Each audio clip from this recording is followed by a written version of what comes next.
आप सभी बच्चों को मेरा नमस्कार। मैं मोहित कुमार आप सभी का सिग्मा गुरुकुल पर हार्दिक स्वागत करता हूं। और बच्चों, बहुत जल्द न्यू ईयर आने वाला है।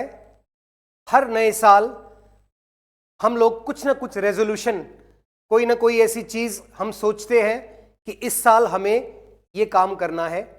और बच्चों, एक स्टूडेंट के लिए इससे अच्छा रेजोल्यूशन क्या होगा कि हम एक सरकारी नौकरी इस साल ले लें।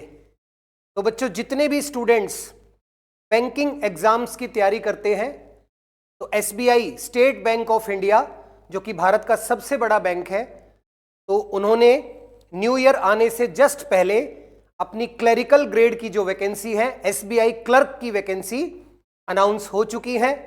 और लगभग 13,700 के आसपास वैकेंसी है बच्चों। तो वैकेंसी सिलेक्शन लेने वाले के लिए कम नहीं है, बहुत वैकेंसी है। और एक अच्छा न्यू ईयर रेजोल्यूशन आप ले सकते हैं। जो बच्चे बैंक में नौकरी करने का सपना देखते हैं, तो उनके लिए इससे अच्छा न्यू ईयर रेजोल्यूशन क्या हो सकता है। तो चलिए बच्चों, एसबीआई क्लर्क की वैकेंसी के बारे में बहुत जल्दी से और बहुत आपका कम समय लेते हुए सारी जो भी काम की बातें हैं वो मैं आपको बता देता हूं। और फिर भी अगर आपको लगे किसी भी चीज को लेकर आपको कंफ्यूजन हो, तो आप हमें कमेंट बॉक्स में लिखना, तो आपके हर सवाल का जवाब हम लोग देंगे। बाकी जो बेसिक डिटेल्स हैं वो आपके साथ मैं शेयर करने जा रहा हूं। तो बच्चों, प्लीज वीडियो को शेयर कर देना, हर उस बच्चे तक पहुंच जाए जिसको एसबीआई क्लर्क में सिलेक्शन लेना है। और कैसे तैयारी करें, क्या एलिजिबिलिटी क्राइटेरिया है और एग्जाम पैटर्न क्या रहने वाला है, तो वो हम आज डिस्कस करेंगे। फिर किसी दिन अगली वीडियो में इसमें सिलेबस क्या है और किन किन चैप्टर्स पर, किन किन पॉइंट्स पर आपको ध्यान देना है, फिर एक वीडियो में हम लोग सिलेबस को डिस्कस करेंगे। आज बाकी सारी चीजें हम लोग डिस्कस करेंगे। तो चलिए बच्चों, बात करते हैं। सबसे पहले, जैसा कि मैंने आपको बताया, टोटल 13,700 वैकेंसी है। और जिसमें किसी भी वैकेंसी में सबसे पहला काम क्या होता है, फॉर्म भरना। तो बच्चों, फॉर्म भरने के लिए जो हमारा स्टार्टिंग डेट है, जो फॉर्म भरने की स्टार्टिंग डेट है वो है 17 दिसंबर से, यानी कि 17 दिसंबर, जो अभी कल की ही बात है। 17 दिसंबर से फॉर्म भरने स्टार्ट हो गए हैं और 7 जनवरी बच्चों लास्ट डेट है। तो बहुत ज्यादा टाइम एसबीआई ने नहीं दिया है, ऑलमोस्ट 15-16 दिन का टाइम आपको मिलेगा। तो सबसे पहले तो जल्दी से आप फॉर्म भरें अगर आप इसके लिए एलिजिबल हैं। उसके बाद एग्जाम जो डेट है वो टेंटेटिव डेट है बच्चों, ये ध्यान रखना। जो प्रिलिमिनरी एग्जाम होगा, एसबीआई क्लर्क का एग्जाम बच्चों 2 फेज में होता है, फेज 1 और फेज 2। तो फेज 1 का जो एग्जाम है उसकी टेंटेटिव जो डेट रखी गई है वो फरवरी 2025, यानी कि लगभग उम्मीद है कि फरवरी के एंड तक ये एग्जाम हो सकता है। तो अगर हम मानकर चलें कि कम से कम कितना समय हमारे पास है, तो लगभग 70 डेज, 70 दिन तो हमारे पास ऑलमोस्ट है ही। तो इतना समय लास्ट तैयारी के लिए काफी है, क्योंकि जो बच्चे सिलेक्शन लेना चाहते हैं वो पहले से ही तैयारी कर चुके होंगे या कर रहे होंगे। तो अब आखिरी 2.5 से 3 महीने का जो टाइम है, इसमें आप लोगों को पूरी जान लगानी है। तो फॉर्म भरना बच्चों 17 तारीख से स्टार्ट हो गया है और 7 तारीख लास्ट डेट है। तो सबसे पहले तो आप अपना फॉर्म भरें। फिर जो मेंस का एग्जाम है वो लगभग अप्रैल 2025 में होने की उम्मीद है, लेकिन ये दोनों ही डेट क्या है बच्चों, टेंटेटिव। इनमें थोड़ा बहुत चेंज भी हो सकता है, पर हम इसी हिसाब से अपने आप को प्रिपेयर करके चलेंगे। उसके बाद जो आपकी फीस है वो जनरल, ओबीसी और ईडब्ल्यूएस वाले बच्चों के लिए 750 रुपए रखी गई है। और एससी, एसटी और बाकी कैंडिडेट्स को फीस में छूट दी गई है, उनसे कोई फीस नहीं ली जाएगी। यह है कि आपकी जो फॉर्म फिलिंग की डेट है और लास्ट डेट है, प्लस एग्जाम डेट। तो सारी डेट्स के बारे में आई होप आपको क्लियर हो गया होगा। चलते हैं नेक्स्ट पेज पर। उसके बाद बात आती है बच्चों एज की, कि आप किस एज में फॉर्म भरना शुरू कर सकते हैं और लगभग कितनी एज तक हम लोग फॉर्म भर सकते हैं। तो मिनिमम एज आपकी बच्चों क्या होनी चाहिए, 20 साल, यानी कि 1 अप्रैल 2024। ये क्या होती है बच्चों, मैक्सिमम डेट। ये होती है मैक्सिमम डेट। तो 20 साल आपकी मिनिमम एज होनी चाहिए और 28 साल आपकी मैक्सिमम एज होनी चाहिए। ये किसके लिए है बच्चों? जनरल कैटेगरी के लिए। फिर अगर आपके पास ओबीसी है या एससी एसटी है, कोई भी कोटा है, तो एज रिलैक्सेशन आपको मिलता है, उस हिसाब से वो इसमें ऐड हो जाएगा। तो जो जनरल कैंडिडेट है, कम से कम 20 साल आपकी एज होनी चाहिए और ज्यादा से ज्यादा 28 साल। और 1 अप्रैल 2024 यानी कि अगर आप इसके बाद पैदा हुए हैं, सॉरी, अगर आप इसके बाद एज कैलकुलेट करेंगे तो फिर आप फॉर्म नहीं भर पाएंगे। 1/4 तक आप 28 साल के होने चाहिए। ठीक है, नेक्स्ट। उसके बाद बच्चों जो पोस्ट है वो जनरल के लिए लगभग 5870 पोस्ट है। फिर ईडब्ल्यूएस के लिए 1361 पोस्ट है। 3000 पोस्ट है ओबीसी के लिए, लगभग 2000 एससी और एसटी, तो टोटल मिलाकर ये 13735 पोस्ट हो जाती है। और जिसके लिए बच्चों एलिजिबिलिटी क्राइटेरिया यानी कि जो एजुकेशनल क्वालिफिकेशन है, आप या तो एक ग्रेजुएट हैं या ग्रेजुएट में अपीयरिंग कैंडिडेट हैं, तो आप ये फॉर्म भर सकते हैं। आपको लोकल लैंग्वेज की नॉलेज भी होनी चाहिए। देखिए इसकी जो वैकेंसी है वो स्टेट वाइज आती है, तो आपका जिस स्टेट में भी, जिस कट ऑफ में भी आपका नंबर आएगा, तो उस स्टेट की लोकल लैंग्वेज आपको थोड़ी बहुत नॉलेज होनी चाहिए। बाकी वहां जाके तो हम सीख लेते हैं या एडजस्ट कर लेते हैं। अब बच्चों बात करते हैं सबसे जरूरी, जो कि सबसे ज्यादा काम की चीज है, पेपर पैटर्न।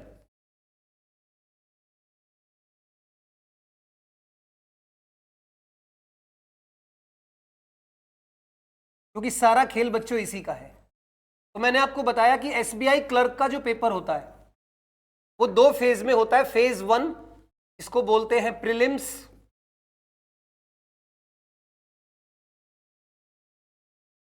और फेज 2 जो कि हमारा मेंस एग्जाम होता है।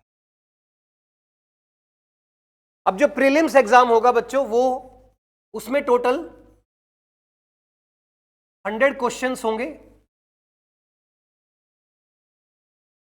इसमें आपके 30 क्वेश्चंस इंग्लिश, 35 मैथ्स जिसको क्वांटिटेटिव एप्टीट्यूड कहा गया है, और 35 क्वेश्चंस होंगे बच्चों रीजनिंग के या रीजनिंग एबिलिटी। और ये 100 क्वेश्चंस के लिए आपको टोटल 60 मिनट्स का समय मिलेगा।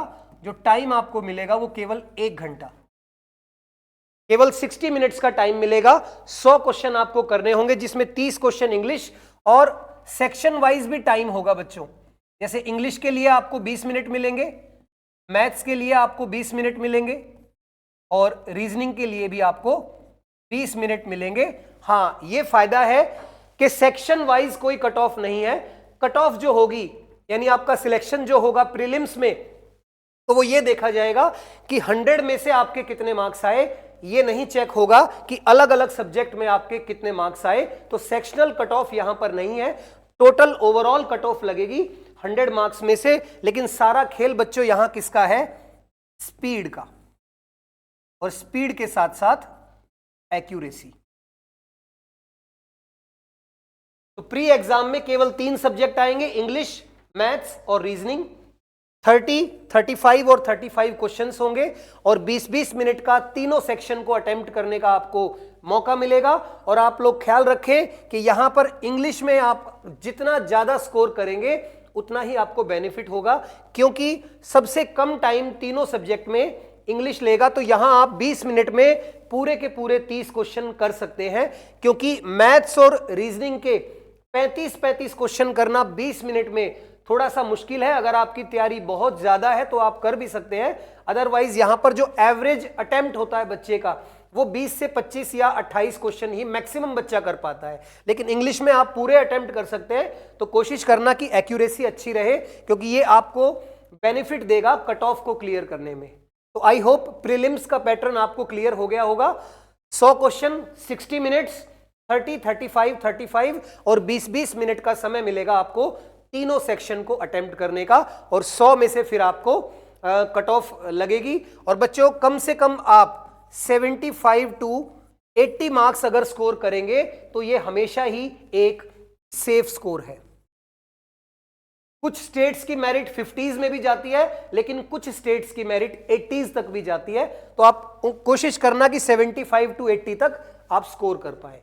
उसके बाद बात करें अगर मेंस एग्जाम की, तो मेंस एग्जाम में बच्चों 4 सब्जेक्ट आएंगे। सबसे पहला जनरल अवेयरनेस या जीके, और जनरल अवेयरनेस के टोटल यहां पर 40 क्वेश्चंस आएंगे बच्चों, और जिसमें आपको 35 मिनट्स मिलेंगे तो सॉल्व करने के लिए। क्वेश्चंस होंगे 40 और 35 मिनट का समय होगा। बात करें अगर इंग्लिश की, तो इंग्लिश के बच्चों यहां 50 क्वेश्चंस होंगे और यहां भी आपको 35 मिनट्स का समय मिलेगा। उसके बाद रीजनिंग की बात करें तो रीजनिंग में 50 क्वेश्चंस होंगे, इसको आपको 45 मिनट्स मिलेंगे। और फिर उसके बाद मैथ्स, यहीं पर रीजनिंग के साथ साथ कंप्यूटर भी आएगा और यहां भी 50 क्वेश्चन होंगे और 45 मिनट्स का आपको समय मिलेगा। तो यह है बच्चों हमारा मेंस का पैटर्न। प्री में केवल 3 सब्जेक्ट आएंगे, इंग्लिश, मैथ्स और रीजनिंग, और मेंस में आपके 4 सब्जेक्ट होंगे, जनरल अवेयरनेस, इंग्लिश, रीजनिंग जिसके साथ कंप्यूटर के क्वेश्चन भी होंगे, और मैथ्स। तो हम ये भी बोल सकते हैं कि मेंस में 5 सब्जेक्ट आएंगे और टोटल नंबर ऑफ क्वेश्चंस यहां कितने होंगे 190, 190 क्वेश्चंस होंगे, और टोटल आपको जो टाइम मिलेगा तो वो मिलेगा 160 मिनट का, यानी कि 2 घंटे 40 मिनट का आपको समय मिलेगा इसको करने का। और यहां पर भी कोई सेक्शनल कट ऑफ नहीं है, ओवरऑल आपके जितने मार्क्स आएंगे उसी के बेसिस पर आपका सिलेक्शन होगा। और यहां ये जो 190 क्वेश्चन है, मार्क्स कितने होंगे, ये 200 मार्क्स का आपका पेपर होगा।